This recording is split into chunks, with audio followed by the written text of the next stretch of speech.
proved Caylee Anthony killed her 2-year-old daughter, Caylee, in 2008. It follows an intense first day after the defense dropped bombshell after bombshell.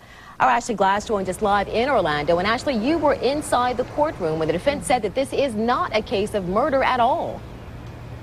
Dia, the defense said repeatedly in its opening statements here at the courthouse that Caylee's death was a tragic accident that spiraled out of control.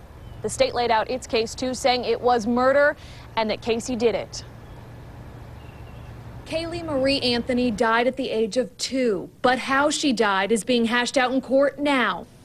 It is time to tell the story of a little girl named Caylee.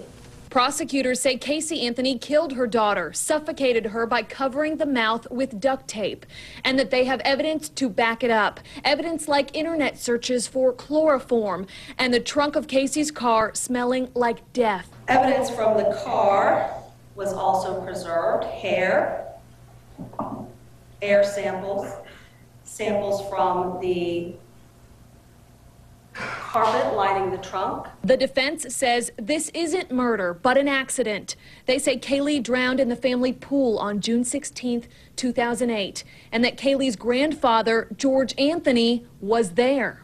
She saw George Anthony holding Caylee in his arms. She immediately grabbed Caylee and began to cry and cry and cry. And shortly thereafter, George began to yell at her, "Look what you've done!" The defense honed in on George Anthony again, who sat in the back row straight-faced, this time saying he sexually abused Casey as a child. They say her brother did too. Casey was raised to lie.